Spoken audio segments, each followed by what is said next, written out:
Has your vote been counted? Good morning, All Souls Community Church. Today's Thursday, the 5th of November. And the question for us this morning is, has our vote been counted? What do we mean by that? Well, on Tuesday, election day, we literally went in and pulled a lever and voted for a presidential candidate.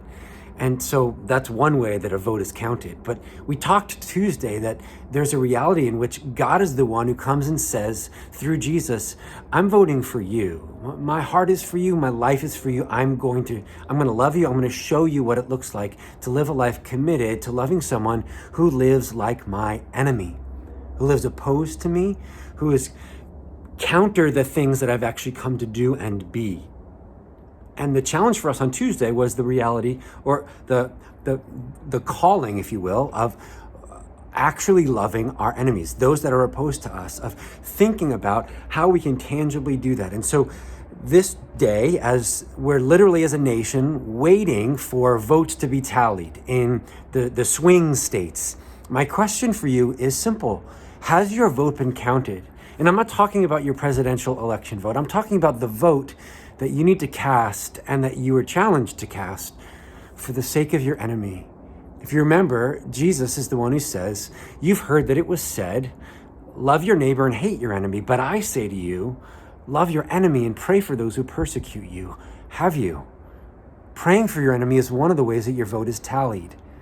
Another way your vote is tallied is what he goes on to say in Matthew chapter 5. He says, care for the needs of your enemy. If he's hungry, give him something to eat. If he's naked, clothe him. If he needs shelter, bring him in, right? And Paul, the apostle, picks up on that in Romans chapter 12 when he says those same things. Don't be overcome by evil, but overcome evil with good. And even there in Romans chapter 12, he points to this picture in ancient warfare where when you would attack a city, you'd go up against the city gates, or the city walls rather, and those on top of the walls would pour burning coals down over the side of the wall in order to chase you away, in order to win.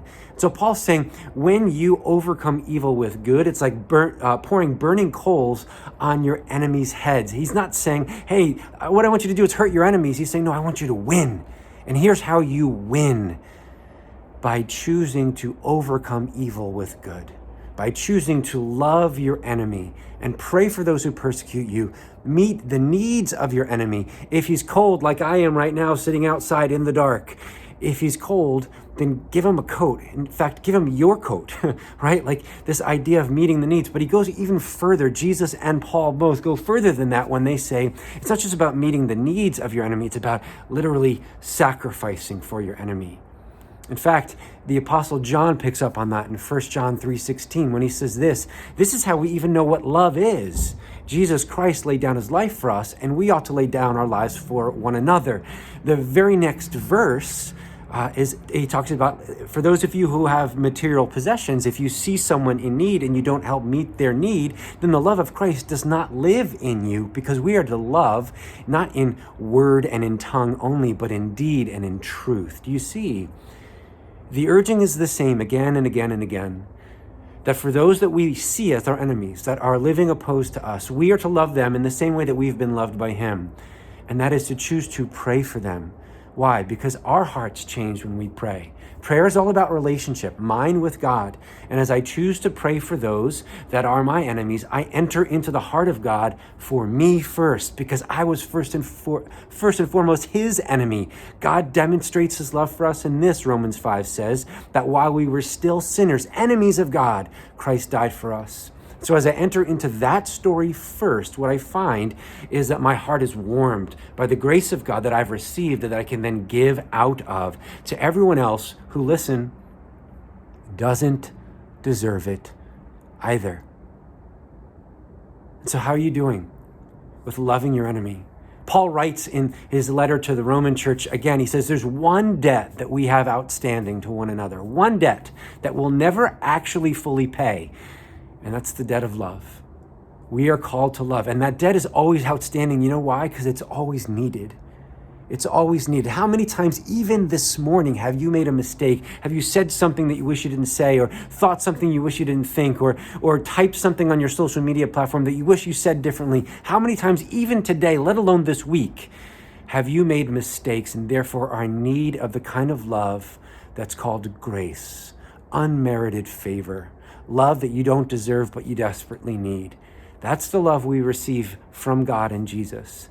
And it's the love that he then invites us and expects us as followers of Jesus to turn around and give. My friends, as we live this way, even today, you know what happens? Suddenly the presidential election and all of its implications take their rightful place in our lives. It is an important decision and it have ramifications, but those ramifications do not get in the way of our ability to actually go beyond them, to go above them, if you will, because our call is to love. And so loving is praying, loving is serving, loving is sacrificing. And might I say, for such a time as this, perhaps one very particular, concrete way to love the person that thinks differently than you do and maybe voted differently than you do. Loving is listening. Will you choose to listen so that you might know how to pray, how to serve, and how to sacrifice? Also, may we be a church that listens so that we can love. Even this Thursday, may God be with you.